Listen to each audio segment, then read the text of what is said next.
एक ऐसा मैच जिसमें श्रीलंका की घातक गेंदबाजी के सामने सचिन तेंदुलकर, सौरव गांगुली और मोहम्मद अजहरुद्दीन जैसे बड़े बड़े बल्लेबाज भी धराशायी होकर वापस पवेलियन जा चुके थे और हर एक Indian cricket fan team India की हार पक्की मान चुका था। लेकिन तभी बल्लेबाजी करने आता है एक ऐसा खिलाड़ी जिसके बल्लेबाजी को आज सब भुला चुके हैं। उसका नाम था अजित अगरकर, जो अपनी घातक बॉलिंग के लिए जाने जाते थे, लेकिन उसमें वो दम भी था जो अपने बल्ले से भी बड़े बड़े गेंदबाजों पर कहर ढा सकता था। लेकिन घमंड में चूर श्रीलंका के खिलाड़ियों ने उसका मजाक उड़ाते हुए कह दिया था कि जब तुम्हारा भगवान कुछ नहीं कर पाया तो तू अब क्या ही कर लेगा। लेकिन उसके बाद उसने ऐसी बल्लेबाजी की जिसे देखकर आपके होश उड़ जाएंगे। इसलिए इस वीडियो को अंत तक जरूर देखना और कमेंट में जय हिंद जरूर लिखना।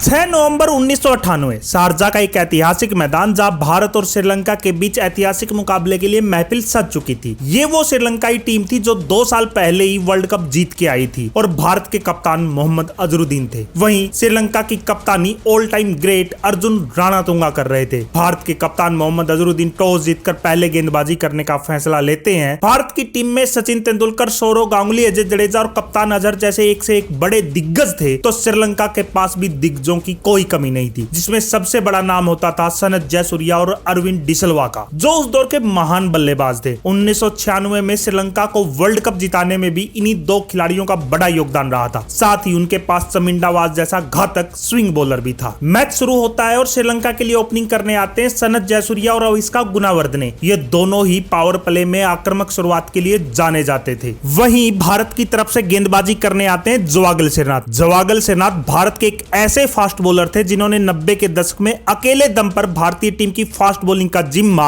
अपने कंधों पर उठा रखा था। उस दौर में भी वो 150 की रफ्तार से गेंदबाजी करने का मादा रखते थे। मैच की दूसरी गेंद पर जयसूर्या ने फ्लिक करते हुए 1 रन लेकर अपना और श्रीलंका का खाता खोल दिया। श्रीनाथ की अगली गेंद जबरदस्त तरीके से स्विंग होकर अंदर आई और गुनावर्धने के पैड पर लगी, जिस पर जोरदार अपील भी हुई, लेकिन उसे अंपायर ने नॉट आउट दे दिया। 5वें ओवर में श्रीनाथ ने एक शानदार आउट स्विंगर पर गुनावर्धने को फिर से गच्चा दे दिया, लेकिन गेंद उनके बल्ले का बाहरी किनारा लेकर थर्ड मैन बाउंड्री के बाहर चली गई। अगर वहां पर सेकंड स्लिप होती तो यह गेंद सीधा उनके हाथ में होती। श्रीनाथ और अगरकर ने शुरुआत में शानदार गेंदबाजी करते हुए दोनों बल्लेबाजों को पूरी तरीके से बांधा हुआ था। वहीं रोबिन सिंह भी चीते की तरह डाइव लगाकर गेंद को फील्ड कर रहे थे और अपने से आगे नहीं जाने दे रहे थे, जिससे श्रीलंकाई ओपनरों पर दबाव ज्यादा बढ़ रहा था। लेकिन जयसूर्या जैसे बल्लेबाज को ज्यादा देर तक शांत रखना कहां संभव होता है। 8वें ओवर में वो अगरकर को कवर के ऊपर से लॉफ्ट करते हुए एक चौका लगा देते हैं। इसके बाद श्रीलंका के दोनों ओपनर किसी भूखे शेर की तरफ भारतीय गेंदबाजों पर टूट पड़ते हैं और चौकों की बौछार कर देते हैं। 10वें ओवर में गुनावर्धने अगरकर को पहले एक स्ट्रेट ड्राइव का चौका लगाते हैं और उसके बाद पुल करते हुए गेंद को डीप मिड विकेट बाउंड्री के बाहर भेज देते हैं। लेकिन गुनावर्धने का बल्ला अभी भी शांत नहीं होता। अगली गेंद पर वो इतना जबरदस्त शॉट मारते हैं कि गेंद पलक झपकते ही चौके के लिए चली जाती है। गुनावर्धने की खतरनाक बल्लेबाजी ने भारतीय फैंस और टीम को टेंशन में डाल दिया था। 10 ओवर में ही श्रीलंका का स्कोर 48 रन पर पहुंच चुका था। उस दौर में यह एक बहुत तगड़ी शुरुआत मानी जाती थी और वहीं भारत के लिए टेंशन ये थी कि अभी भी पावर प्ले के 5 ओवर बाकी थे। अगले ही ओवर में जयसूर्या भी श्रीनाथ की गेंद पर एक जबरदस्त हवाई कट खेलते हुए चौका लगा देते हैं। वहीं तीसरी गेंद पर गुनावर्धने फिर से एक ड्राइव खेलते हुए चौका लगाते हैं। श्रीनाथ जैसे तगड़े गेंदबाज की श्रीलंका के ओपनर निर्ममता के साथ कुटाई कर रहे थे। भारत के कप्तान अजहर फील्डिंग में परिवर्तन करते हैं, लेकिन गुनावर्धने फिर से एक हवाई कट खेलते हैं और गेंद फिर से सीमा रेखा के बाहर चली जाती है। श्रीलंका के ओपनरों ने वनडे को भी T20 बना दिया था। अब शारजा के स्टेडियम में श्रीलंका का झंडा लहरा रहा था और भारतीय फैंस उदास चुपचाप बैठे थे। फील्डिंग में परिवर्तन करते हुए अब लेग साइड में 5 फील्डर लगा के श्रीनाथ अंदर आती हुई गेंद फेंकते हैं, लेकिन गुनावर्धने पीछे हटते हुए कवर के 2 फील्डर के बीच में से गेंद को फिर से 4 रनों के लिए सीमा रेखा के बाहर भेज देते हैं। फास्ट बॉलरों की इतनी बुरी तरह कुटाई होने के बाद अनिल कुंबले को गेंदबाजी के लिए बुलाया जाता है। अनिल कुंबले वो गेंदबाज थे जो भारत को हमेशा ब्रेक थ्रू दिलाते थे, हमेशा पार्टनरशिप को तोड़ते थे और उस दिन भी आते ही उन्होंने जयसूर्या को अपनी फिरकी के जाल में फंसा लिया, लेकिन नैन मोंगिया से वो स्टंपिंग मिस हो जाती है। भारत के लिए अब टेंशन और बढ़ जाती है, क्योंकि जयसूर्या जैसे खूंखार बल्लेबाज का चांस मिस करना भारत को बहुत महंगा पड़ सकता था। वहीं गुनावर्धने भी ताबड़तोड़ बल्लेबाजी कर ही रहे थे, लेकिन 14वें ओवर में अनिल कुंबले एक शानदार यॉर्कर पर गुनावर्धने के डंडे उखाड़कर भारत को पहली सफलता दिला देते हैं और इसी के साथ भारतीय फैंस का शोर आसमान में गूंजने लगता है और तिरंगा फहराने लगता है। ऐसे में बल्लेबाजी करने आते हैं श्रीलंका की दीवार मारवन अट्टापट्टू। विकेट गिरने के बाद जयसूर्या का आक्रामक अंदाज जारी था। वो तलवार की तरफ बल्ला चलाते हुए चौके जड़े जा रहे थे, लेकिन तभी निखिल चोपड़ा एक शानदार गेंद पर जयसूर्या को बोल्ड कर देते हैं। विकेट लेने के बाद निखिल चोपड़ा और भारतीय टीम की खुशी का कोई ठिकाना नहीं था, क्योंकि यह खतरनाक जयसूर्या का विकेट था। 85 के स्कोर पर श्रीलंका के दोनों ओपनर वापस पवेलियन जा चुके थे और अब बल्लेबाजी के लिए आता है वो खिलाड़ी जिसने श्रीलंका को पहली बार वर्ल्ड चैंपियन बनाया था, अरविंद डिसल्वा। लेकिन अनिल कुंबले उन्हें अपनी फिरकी के जाल में फंसाकर गांगुली के हाथों कैच आउट करवा देते हैं और खतरनाक डिसल्वा को बिना खाता खोले ही वापस पवेलियन जाना पड़ता है। भारत को सबसे बड़ी सफलता मिल चुकी थी। अनिल कुंबले ने अपनी शानदार गेंदबाजी से भारत को जबरदस्त तरीके से इस मैच में वापसी करवा दी थी। 86 के स्कोर पर श्रीलंका के 3 प्रमुख खिलाड़ी वापस पवेलियन जा चुके थे, लेकिन अब बल्लेबाजी के लिए उतरते हैं श्रीलंका के कप्तान अर्जुन राणातुंगा, जो अपनी सातिर कप्तानी के साथ साथ खतरनाक बल्लेबाजी के लिए भी जाने जाते थे। वहीं अब अट्टापट्टू आक्रामक बल्लेबाजी करना शुरू कर देते हैं और निखिल चोपड़ा की गेंद पर कट करते हुए चौका लगा देते हैं। वहीं अर्जुन राणातुंगा आगे बढ़कर युवा स्पिनर चोपड़ा के सिर के ऊपर से चौका लगाते हैं। कहते हैं स्पिनर के सामने अटैकिंग क्रिकेट खेलना ही सबसे बढ़िया डिफेंस होता है और दोनों श्रीलंकाई दिग्गज भी अब भारतीय स्पिनरों के सामने यही रणनीति अपनाए हुए थे। वहीं रोबिन सिंह 35 साल की उम्र में भी मैदान में दीवार बनकर खड़े हुए थे। अपने से आगे वो गेंद को जाने ही नहीं दे रहे थे। दोनों बल्लेबाजों ने आक्रामक बल्लेबाजी करते हुए 23 ओवर में श्रीलंका का स्कोर 100 रन पर पहुंचा दिया था। दोनों बल्लेबाज चौकों के साथ साथ तेजी के साथ सिंगल्स भी चुरा रहे थे, जिससे उन पर दबाव बन ही नहीं पा रहा था, क्योंकि लेफ्ट राइट की जोड़ी अब मैदान पे थी। अर्जुन राणातुंगा और मारवन अट्टापट्टू के बीच अब 51 रनों की साझेदारी हो चुकी थी, जो भारत के लिए खतरे के संकेत थे, क्योंकि राणातुंगा सेट होने के बाद बड़े बड़े छक्के लगाने के लिए जाने जाते थे और इसकी झलक वो जल्दी दिखाते हैं। राणातुंगा आगे बढ़कर सुनील जोशी की गेंद पर लॉन्ग ऑन के ऊपर से गगनचुंबी छक्का लगा देते हैं। 34 ओवर में ही श्रीलंका का स्कोर 150 रन पर पहुंच चुका था। इस खतरनाक साझेदारी को तोड़ने के लिए सचिन तेंदुलकर गेंदबाजी के लिए आते हैं, लेकिन उनके पहली ओवर में गेंद बल्ले का बाहरी किनारा लेकर चौके के लिए चली जाती है और इसी के साथ अर्जुन राणातुंगा के वनडे में 7000 रन भी पूरे हो जाते हैं। दोनों बल्लेबाजों ने मिलकर मैदान में चौकों और छक्कों की बौछार कर दी थी। मारवन अट्टापट्टू जहां टाइमिंग के साथ चौके जड़ रहे थे, वहीं राणातुंगा ताकत के साथ गेंदों को बाउंड्री के बाहर भेज रहे थे। श्रीलंका का स्कोर 175 रन पर पहुंच चुका था और लग रहा था ये दोनों बल्लेबाज श्रीलंका को 300 के करीब तो पहुंचा ही देंगे। ऐसे में गेंद सौंपी जाती है युवा तेज गेंदबाज अजित अगरकर के हाथों में और वो एक बेहतरीन स्लोअर वन पर राणातुंगा को गच्चा देते हुए ने कॉट एंड बोल्ड कर देते हैं। भारत के लिए विकेट कितना जरूरी था वो आप भारतीय फैंस के शोर से समझ जाइए। अब बल्लेबाजी के लिए आते हैं श्रीलंका के विकेट कीपर बल्लेबाज रमेश कालुविरतना, जिनकी बल्लेबाजी के चर्चे उस समय पूरी दुनिया में थे और लास्ट ओवर में बड़े बड़े शॉट्स लगाने के लिए मशहूर थे और वो आते ही एक बेहतरीन कट लगा के अनिल कुंबले को चौका भी लगाते हैं। ये शॉट कितना शानदार था वो आप अनिल कुंबले के इस रिएक्शन से समझ जाइए। तभी अट्टापट्टू एक सिंगल लेकर अपनी 50 पूरी कर लेते हैं। भारतीय टीम उस दिन शानदार फील्डिंग कर रही थी। एक एक रन रोकने के लिए हर एक फील्डर अपनी पूरी जान लगा दे रहा था, लेकिन रमेश कालुविरतना अब खतरनाक अंदाज में बल्लेबाजी कर रहा था। वो आगे बढ़कर अजित अगरकर की गेंद पर एक जबरदस्त चौका लगा देता है और वहीं अट्टापट्टू भी अब पूरी तरीके से सेट हो चुके थे और भारतीय गेंदबाजों की जम की कुटाई कर रहे थे। ऐसे में अब डेथ ओवर में गेंदबाजी का जिम्मा संभालते हैं अनुभवी जुवागल सेनाग। वो एक शानदार यॉर्कर पर वेल सेट अट्टापट्टू को एलबीडब्ल्यू आउट कर देते हैं और अट्टापट्टू को 64 रन के स्कोर पर वापस पवेलियन जाना पड़ता है। भारत के गेंदबाजों ने डेथ ओवर में शानदार गेंदबाजी करते हुए टीम की वापसी करवा दी थी। एक समय 300 के स्कोर तक पहुंचता दिख रहा श्रीलंका 47 ओवर में 228 के स्कोर पर 6 विकेट खो चुका था। बल्लेबाजी के लिए अब रोशन महानामा आते हैं। रोशन महानामा वो खतरनाक खिलाड़ी था जिसने 1996 के वर्ल्ड कप सेमीफाइनल में भारत को हराने में बड़ी भूमिका निभाई थी, इसलिए आज भी श्रीलंकाई फैंस को उनसे काफी उम्मीदें थी और उनका साथ देने के लिए चमिंडा वास क्रीज पर थे। दोनों बल्लेबाज बड़े बड़े शॉट लगाने की कोशिश कर रहे थे, लेकिन 49वें ओवर में श्रीनाथ की एक शानदार गेंद पर चमिंडा वास बोल्ड हो जाते हैं और इस तरह 238 के स्कोर पर श्रीलंका का 7वां विकेट गिर जाता है। बल्लेबाजी के लिए अब कुमार धर्मसेना मैदान में उतरते हैं। 49 ओवर समाप्त हो चुके थे और श्रीलंका का स्कोर था 242 रन, लेकिन भारत के सभी प्रमुख गेंदबाजों के ओवर इस समय खत्म हो चुके थे और ऐसे में पारी का अंतिम ओवर फेंकने सचिन तेंदुलकर आते हैं। सबको लग रहा था कि अजहर ने बड़ी गलती कर दी है, क्योंकि सचिन के खिलाफ तो श्रीलंका के बल्लेबाज बड़े बड़े शॉट मारेंगे, लेकिन सचिन शानदार गेंदबाजी करते हुए अंतिम ओवर में सिर्फ 3 रन देते हैं और इस तरह 50 ओवर की समाप्ति के बाद श्रीलंका का स्कोर 245 रन होता है। लेकिन उस दौर में ये एक मैच विनिंग टोटल था और श्रीलंका की टीम में एक से एक बढ़कर घातक गेंदबाज थे, जिसमें चमिंडा वास पास नुआन जोइसा, थिलानसा मावीरा थे, जो उस समय बड़ी से बड़ी टीम को भी धूल चटा देते थे। वहीं बड़े बड़े दिग्गजों से सजी भारतीय टीम के साथ अब जो होने वाला था वो किसी ने नहीं सोचा था, और इस मैच का असली रोमांच और थ्रिलर अब शुरू होने वाला था। भारत की पारी शुरू होती है और ओपनिंग के लिए मैदान में उतरते हैं क्रिकेट के भगवान सचिन तेंदुलकर, जो उस दौर में अकेले दम पर ही भारत को जीत दिलवाते थे, और दूसरी तरफ थे ऑफसाइड के गॉड सौरव गांगुली। भारत उम्मीद कर रहा था कि ये खतरनाक जोड़ी श्रीलंका की धज्जियां उड़ा देगी। पारी के दूसरे ओवर में किस्मत के सहारे सौरव गांगुली को एक चौका मिल जाता है, जब गेंद उनके बल्ले का बाहरी किनारा लेकर विकेट कीपर के पास से बाउंड्री के बाहर चली जाती है। वहीं मास्टर ब्लास्टर सचिन तेंदुलकर भी फ्लिक करके 2 रन लेकर अपना खाता खोल लेते हैं। अब तीसरा ओवर लेकर श्रीलंका का सबसे घातक गेंदबाज चमिंडा वास आता है, जो गेंद को स्विंग और सीम करवाने के लिए जाना जाता था। चमिंडा वास ने एक आउट स्विंगर गेंद फेंकी, जिस पर सचिन तेंदुलकर बाहरी किनारा दे बैठे और गेंद सीधा विकेट कीपर कालू विरतरना के हाथों में चली गई, और इसी के साथ सचिन तेंदुलकर आउट हो गए। सचिन का विकेट लेकर श्रीलंका के खिलाड़ी ऐसे सेलिब्रेट कर रहे थे जैसे उन्होंने मैच ही जीत लिया हो, क्योंकि ये वो दौर था जब सचिन के आउट होने का मतलब आधी भारतीय टीम का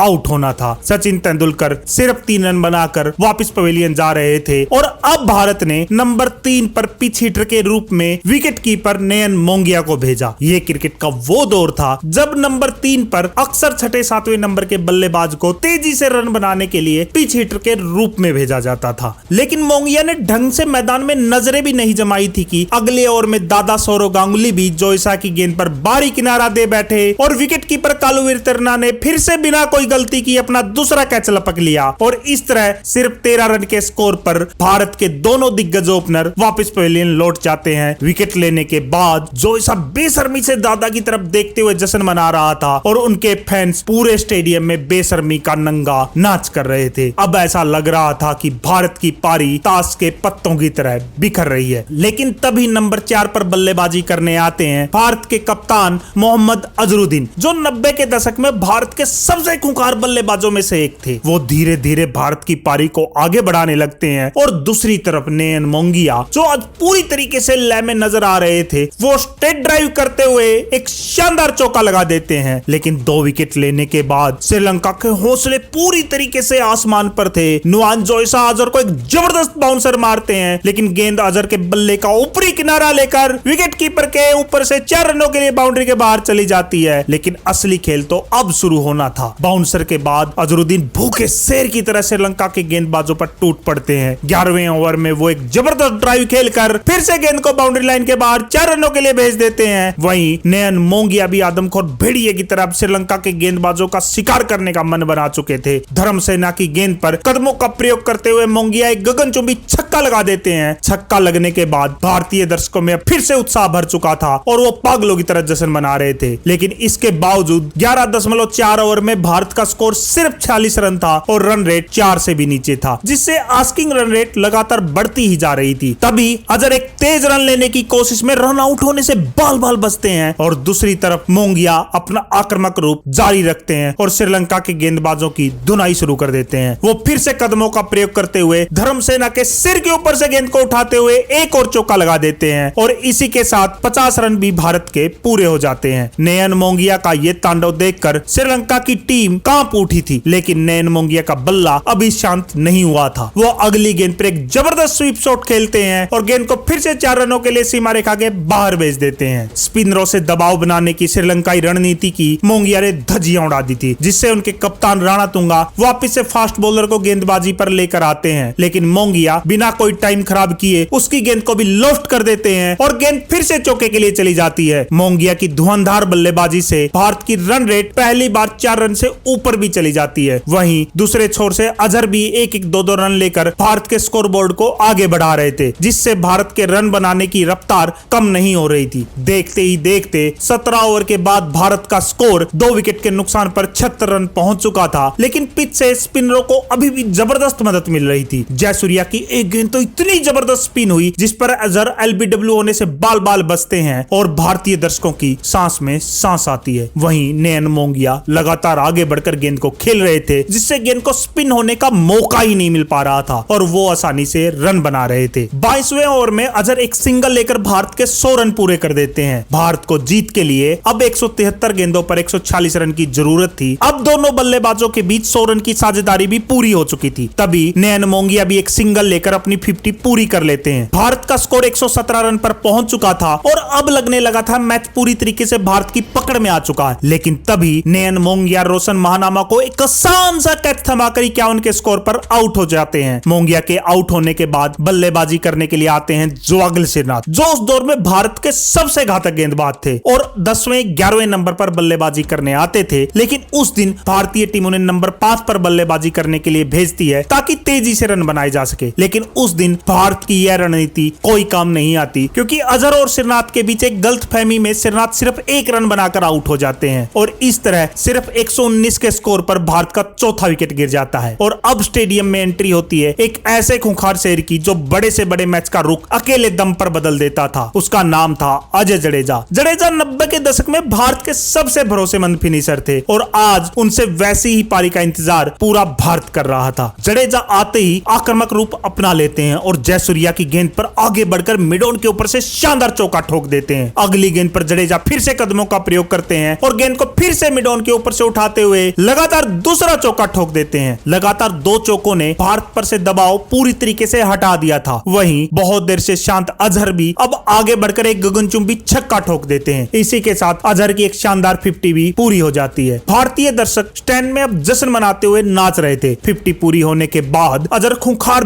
भेड़िए की तरह श्रीलंका के गेंदबाजों पर टूट पड़ते हैं और नोवान जोइसा को कट करके एक बेहतरीन चौका लगा देते हैं। इसके बाद अजहर आगे बढ़कर एक गगनचुंबी छक्का लगाते हैं। अजहर की तूफानी बल्लेबाजी ने श्रीलंका के गेंदबाजों की धज्जियां उड़ा दी थी। उन्हें अब समझ ही नहीं आ रहा था कि इस भूखे भेड़िए को कैसे रोका जाए, क्योंकि अजहर जिस अंदाज में बल्लेबाजी कर रहे थे वो बहुत जल्दी मैच खत्म करने के मूड में लग रहे थे। अगली ही गेंद पर अजहर फिर से कदमों का प्रयोग करते हैं और एक और गगनचुंबी छक्का लगा देते हैं। यह छक्का इतना लंबा होता है कि गेंद सीधा मैदान से बाहर जाकर गिरती है। अजहर ने श्रीलंका के घातक गेंदबाजों को अब क्लब लेवल का गेंदबाज बना दिया था। वहीं इन 2 लगातार छक्कों ने श्रीलंका के हौसलों को बुरी तरीके से तोड़ दिया था और मैच पर भारत का शिकंजा कस चुका था। 40 ओवर में भारत का स्कोर 186 रन पर पहुंच चुका था। 60 गेंदों पर भारत को 60 रन की जरूरत थी। वहीं अजहर आज अलग ही खौफनाक अंदाज में बल्लेबाजी कर रहे थे। वो कदमों का प्रयोग करते हुए एक और लंबा ऊंचा छक्का लगाते हैं और गेंद फिर से स्टेडियम के बाहर जाके गिरती है। अजहर अब तूफानी बल्लेबाजी करते हुए 94 के स्कोर पर पहुंच चुके थे। ऐसे में श्रीलंका का कप्तान राणा तुंगा अपने सबसे घातक गेंदबाज चमिंडा वास को वापिस से गेंदबाजी के लिए बुलाता है और चमिंडा वास आते ही एक शानदार गेंद पर अजहरुद्दीन को बोल्ड कर देते हैं और इसी के साथ श्रीलंका की मैच में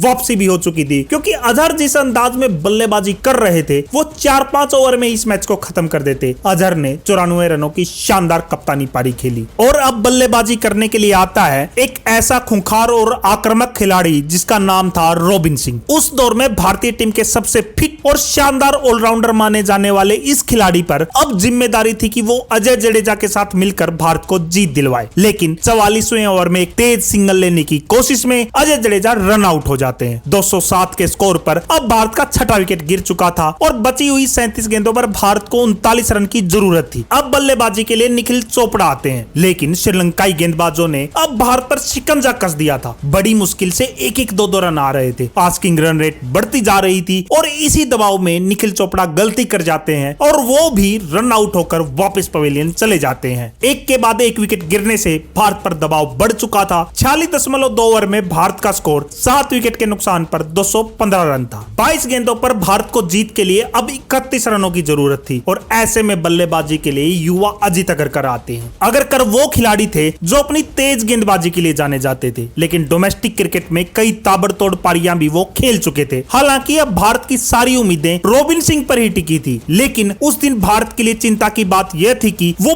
बिल्कुल भी रंग में नहीं लग रहे थे, जिससे भारत पर काफी दबाव बढ़ चुका था। अब अंतिम 3 ओवर में भारत को जीत के लिए 29 रन की जरूरत थी। अर्जुन राणा तुंगा ने अपनी शानदार कप्तानी से भारत पर शिकंजा कस दिया था और भारत की जीत अब लगभग असंभव जैसी लग रही थी और स्ट्राइक पर अब अजित अगरकर थे। ओवर की शुरुआत होती है और अगरकर पहली गेंद पर एक गगनचुंबी छक्का ठोक देते हैं। छक्का भी इतना शानदार कि गेंद सीधा दर्शकों में जाके गिरती है। एक समय हार पक्की मान चुके भारतीय दर्शक अब फिर से जीत की उम्मीद में जश्न मनाने लगते हैं और साथ ही अगरकर ने श्रीलंका को बता दिया था कि वो घातक गेंदबाजी के साथ साथ तूफानी बल्लेबाजी भी कर सकते हैं। भारत को अब 17 गेंदों पर 23 रन की जरूरत थी, लेकिन श्रीलंका की गेंदबाजी के सामने यह लक्ष्य अभी भी आसान नहीं था। अगली 2 गेंदों पर अगरकर फिर से शानदार बल्लेबाजी करते हैं और दोनों बार तेजी से भागते हुए 2-2 रन लेते हैं। अब अंतिम 12 गेंदों पर भारत को 12 रन की जरूरत थी। रॉबिन सिंह स्ट्राइक पर थे, लेकिन उस दिन उनसे शॉट ही नहीं लग रहे थे। वो लगातार डॉट बॉल खेल रहे थे। पहली बॉल भी उन्होंने डॉट बॉल ही खेली, लेकिन जैसे तैसे वो एक सिंगल लेकर अगरकर को स्ट्राइक दे देते हैं और अब भारत को 9 गेंदों पर 9 रन की जरूरत थी। स्पिनर अरविंद डिसिल्वा गेंदबाजी कर रहे थे और गेंद अभी भी काफी स्पिन हो रही थी, जिससे बल्लेबाजी करना बहुत मुश्किल हो रहा था। लेकिन अगली गेंद पर अगरकर पीछे हटते हुए अपने लिए रूम बनाकर एक शानदार छक्का ठोक देते हैं और एक ऐसा छक्का जिसने यह मैच पूरी तरीके से भारत के पक्ष में कर दिया था, वो भी उन गेंदबाजों के सामने जिनके खिलाफ रॉबिन सिंह जैसा दिग्गज बल्लेबाज खेल ही नहीं पा रहा था। अब अंतिम ओवर में भारत को जीत के लिए 2 रन चाहिए थे और स्ट्राइक पर अजीत अगरकर ही थे और गेंद थी जयसूर्या के हाथों में। पहली गेंद पर अगरकर एक चौका लगा के भारत को शानदार और ऐतिहासिक जीत दिलवा देते हैं और पूरी दुनिया को बता देते हैं कि उनमें वो मादा भी है कि वो बल्ले से भारत को मैच जितवा सकते हैं। अजीत अगरकर की वो पारी कितनी विस्फोटक थी, आप इस बात से समझ जाइए कि रॉबिन सिंह जैसा विस्फोटक बल्लेबाज उस दिन 26 गेंदों पर सिर्फ 12 रन बना पाया। वहीं अगरकर ने 12 गेंदों पर 26 रन ठोक दिए थे और भारत को हारी हुई बाजी अपने दम पर जितवा दी थी। बाद में अजीत अगरकर ने अपने करियर में भारत के लिए लॉर्ड्स जैसे ऐतिहासिक मैदान में टेस्ट क्रिकेट में शतक लगाया और वनडे में भारत के लिए उस समय की सबसे तेज 50 लगाने का रिकॉर्ड भी बनाया। वो अलग बात है, अजीत अगरकर की बल्लेबाजी को आज के दौर में भुला दिया गया है, लेकिन मुझे उम्मीद है कि ये वीडियो देखने के बाद क्रिकेट फैंस अजीत अगरकर की इस बल्लेबाजी के बारे में जरूर बात करेंगे। अजीत अगरकर की इस विस्फोटक बल्लेबाजी को आप 10 में से कितने अंक देंगे कमेंट में बताइए और वीडियो पसंद आया हो तो लाइक करके चैनल को सब्सक्राइब जरूर करिए, क्योंकि अगला वीडियो इससे भी शानदार होने वाला है।